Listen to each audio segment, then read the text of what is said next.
Hello नमस्कार, welcome back to my channel. तर कसे आहात, मजेत आहात ना?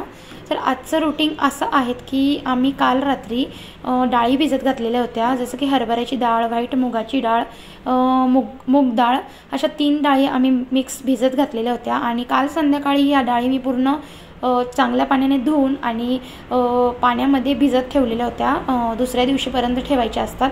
तर काय होतं ना की कधी-कधी भाजीला काय बनवायचं आणि रोज रोज तेच भाजीपोळी खाऊनसुद्धा कंटाळा आलेला असतो। तर विचार केला चला आज काहीतरी नवीन ट्राय करू। आणि काय होतं ना की ही रेसिपी इतकी भारी लागते ना, आणि कसं आहे आज थोडंसं पावसाचं वातावरणसुद्धा झालेलं होतं आणि अगदी पाऊससुद्धा थोडा आमच्या इथे झालेला आहे। आणि अशा वेळेस असं होतं ना की आपण काहीतरी मस्त काहीतरी वेगळं काहीतरी खायला पाहिजे, तिखट म्हणा किंवा असं वेगळं काही चवदार।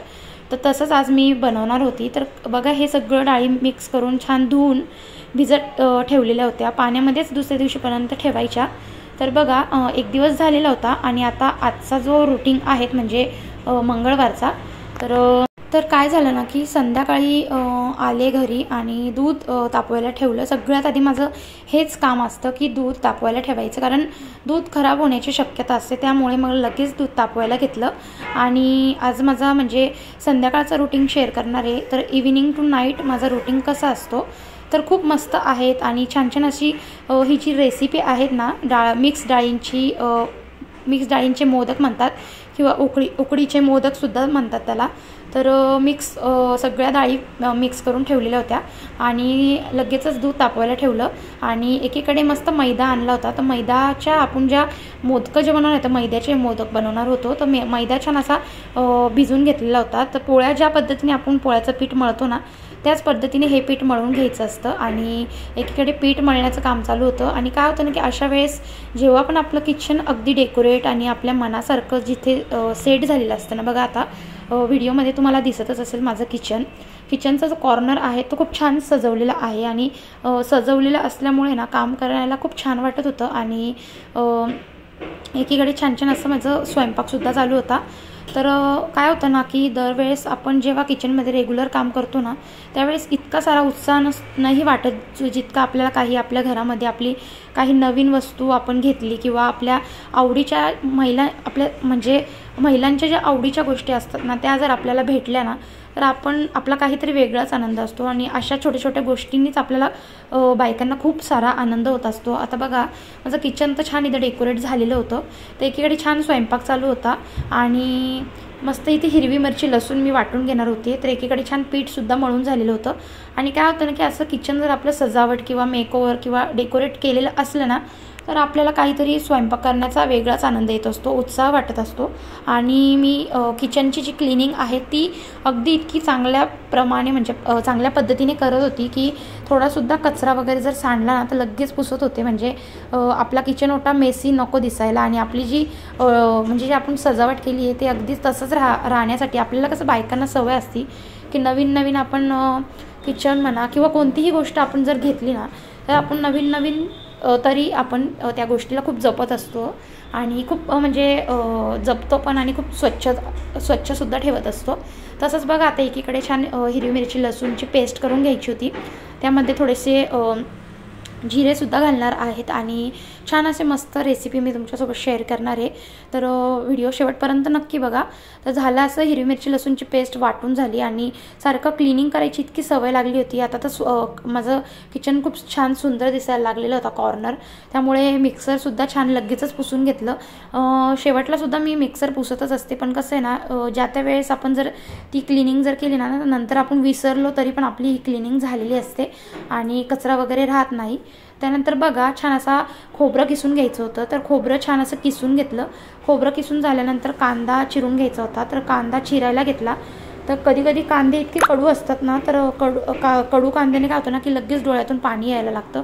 आणि माझं तर नेहमीच असं होत असतं की कांदा चिरताना माझ्या डोळ्यातून नेहमीच पाणी येत असतं आणि अगदी इतकं कडूपणा होता कांद्याला की डोळ्यामधनं धार थांबतच नव्हती। त्यामुळे थोडासा कांदा चिरून थोडं फॅनखाली रिलॅक्स झाली आणि थोडे डोळे वगैरे पाण्याने पुसले, तेव्हा मला थोडंसं चांगलं वाटलं।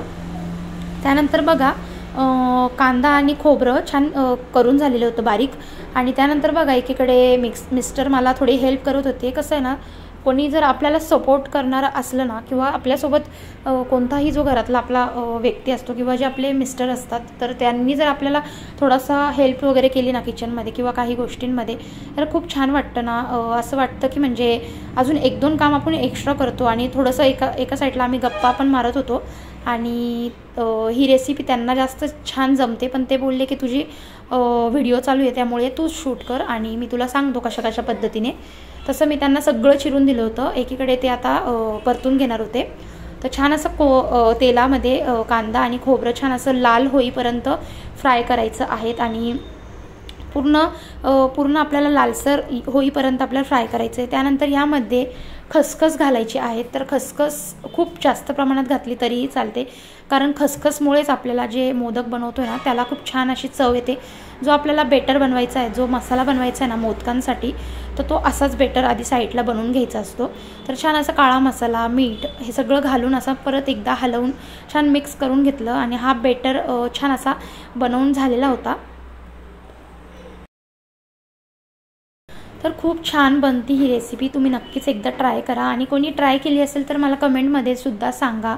तर बघा, ते एकीकडे मसाला बनवून झालेलाच होता.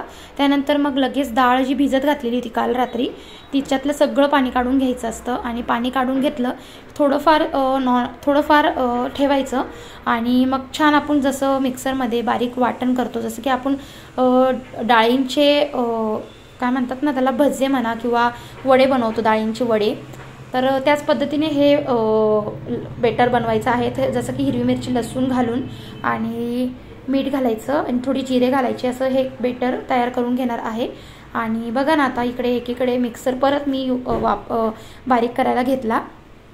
त्यावेळेस काय होत होतं ना की सगळी इकडे तिकडे थोडं खरगटत सांडत होतं आणि मग मी एकीकडे माझी सारखी क्लिनिंग चालूच असते. तर हा बेटर बनवून झाल्यानंतर बघा, म्हणजे असं हे बारीक मिश्रण करून घ्यायचं आधी मिक्सरमध्ये. थोडंसं मी म्हणजे विसरले होते की आधी बेटर आपण वाटण करून घ्यायचं, जे डाळी आहेत सगळे अशा बारीक वाटण करून घ्यायचं त्याचं.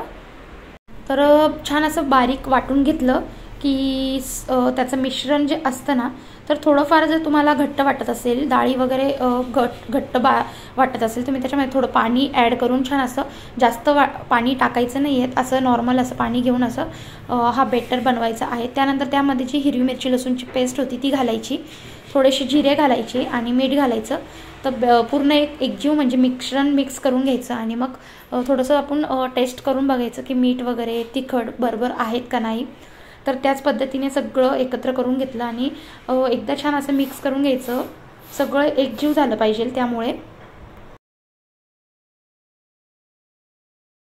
त्यानंतर माझं सगळं बारीक म्हणजे वाटण करून झालेलं होतं, मिक्सरचं सगळं काम करून झालेलं होतं. मिक्सर परत एकदा पुसायला घेतलं आणि छान पद्धतीने असं पुसून घेत असते. आणि मिक्सर पुसलं की लगेचच म्हणजे आपलं एक काम आपण जर ज्या त्या वेळेला केलं ना, तर आपलं भरपूर प्रमाणात काम निपटत चालतं किंवा आवरत जातं आपल्याला. त्यानंतर बघा, जे मैद्याचे जे पीठ मळून ठेवलेलं होतं त्याचे छान असे गोळे करून घेणार आहेत, सगळ्या पिठाचे गोळे करून घेणार आहेत. आणि त्यानंतर गोळे जसं आपण पुऱ्या जसं बनवतो, पुऱ्या किंवा मोदकाला जसं आपण लाटी बनवतो ना, छोट्या छोट्या अशा लाटी बनवणार आहेत.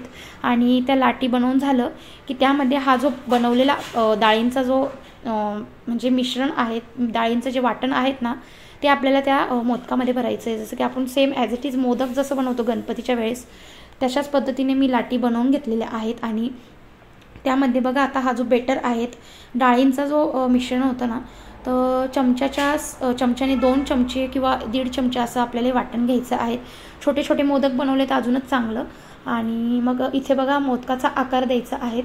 खूप छान लागतात. खूप जण मोदकाचा आकार देतात किंवा खूप जण वांगे बनवतात. जसा वांग्याचा जो शेप असतो ना, तर वांग्याचा शेपसुद्धा देत असतात. तर मी इथे मोदकाचा शेप देतो आम्ही. तर छान अशा मोदकाचा आकार दिलेला आहे, बघू शकतात. खूप छान दिसत होते आणि खूप मस्त लागतात. अशा म्हणजे पावसाळ्यामध्ये किंवा अशा वातावरणामध्ये तुम्ही नक्कीच एकदा ट्राय करा. आणि काय होतं ना की आपल्या जिभेच्या ज्या चोचले असतात ना, जिभेला जी चव हवी असते ना, तर आपण त्याच्यासाठी खूप काहीतरी करत असतो. म्हणजे आपण सगळ्या रेसिपी म्हणजे आपल्या चवीसाठी आपण काय काय ट्राय करतो किंवा किती मेहनत घेत असतो ना, तर ते तुमच्यासोबत आज शेअर करायचं होतं. तर बघा, एकीकडे छान पाणी उकळायला ठेवलेलं आहेत आणि हे जे भांडं आहेत ना, हे खूप मस्त आहेत. त्याच्यामध्ये 5 भांडे आलेले आहेत, 2 इडलीचे, 2 खमंगचे आणि एक आपल्याला जर काही जर आपल्याला कसलं बेटर बनवायचं असेल किंवा वाफ द्यायची असेल त्याचे असे 5 भांडे टोटल आलेले होते। तर खूप छान असे हे भांडं आहेत, 5 in 1 असं हे भांडं आहेत। तर हे मला लग्नामध्ये चाललं होतं। तर बघा एकीकडे बोलता बोलता छान सगळे जे मोदक होते छान असे उकड देऊन घेतली, त्याला उकडून घेतले छान असे बघा, मस्त शिजलेले होते। तर उकड दिल्यानंतर थोडा वेळ ठेवायचे आणि नंतर मग असे फ्राय करून घ्यायचे तेलामध्ये। तर बघा एकीकडे तेलामध्ये फ्राय करून सुद्धा दाखवते आणि एक केलेला आहे फ्राय, तो सुद्धा दाखवलेला आहे। अगदी मोदकासारखेच झालेले आहेत आणि एवढंच की आपण जे बेटर त्यामध्ये भरलेलं आहे तो डाळींचं मिश्रण केलेलं आहे। त्यानंतर बघा आता जी मेन रेसिपी आहेत ना, जी सिक्रेट टिप्स आहे ना, ती ही म्हणजे जे आपण स्टार्टिंगला जे बेटर बनवलेला होता, जो आपला मसाला जो बनवलेला होता तो मसाला आता यामध्ये घालायचा आहे। थोडं साईडनी चिरून घ्यायचं, चार खापा करायच्या, पूर्णच नाही तोडायचं, थोडंसं नॉर्मल असं करून घ्यायचं आणि असं सगळा मसाला त्यामध्ये भरायचा। अगदी म्हणजे अगदी ही इतकी छान रेसिपी आहेत ना, खूप चवदार आणि चविष्ट अशी ही रेसिपी आहे, तिखट लागते आणि मस्त वाटतं खायला सुद्धा। त्यानंतर बघा आमचं जेवण वगैरे सगळं करून झालेलं होतं। तर आता भांडे घासण्याचा टाईम होता। तर बघा भांडे एकीकडे छान घासायला घेतले। पोट एकदा भरलं की मग आपण पोट आपलं एकदा तृप्त झालं किंवा आपल्याला जे पाहिजे असतं ना, तर आपण जेव्हा एकदा ते खाल्लं ना तर परत आपलं पोट म्हणजे आपल्याला जी एनर्जी येत असते ना, तर लगेच मी कामाला लागले आणि छान असं सगळ्यांचं जेवण करून झालं। तर ओटा छान असं रोजच्या प्रमाणे क्लीन करत असते। थोडंसुद्धा मला इकडे तिकडे सांडलेलं वगैरे म्हणा किंवा काही घाणपणा मला आवडत नाही आणि असं रोजच्या रोज मी पूर्ण क्लीन करत असते। गॅसच्या पाठीमागे म्हणा, गॅसच्या खालती म्हणा, बटन म्हणा किंवा जे आपल्या प्लेट्स म्हणा, सगळं असं क्लीन करत असते। रात्रीच्या झोपेच्या वेळी तरी मी असं नेहमीच क्लीन करत असते आणि याने काय होतं ना की जी आपली सवय असते ना ती खूप म्हणजे चांगली असते आणि एक प्रकारे जर आपण संध्याकाळी अशी जर क्लिनिंग जर ठेवली ना रोज, तर आपल्या घरामध्ये लक्ष्मीचा नेहमीच वास राहत असतो। अन्नपूर्णेचा जो वास असतो ना तो आपल्या किचनमध्ये नेहमीच असतो आणि आपलं किचन अगदी स्वच्छ आणि टापटीप राहायला नक्कीच पाहिजे। तर बघा आता गॅस ओटा छान पुसून झाला होता। तर एकीकडे बघा आता जी रॅक आहेत ना ती आपण नेहमीच अशी स्वच्छ ठेवली पाहिजे आणि जास्त लगेच आपण इकडे तिकडे जर खराब जर तसंच ठेवलं ना तर आपली रॅक लवकर खराब होते।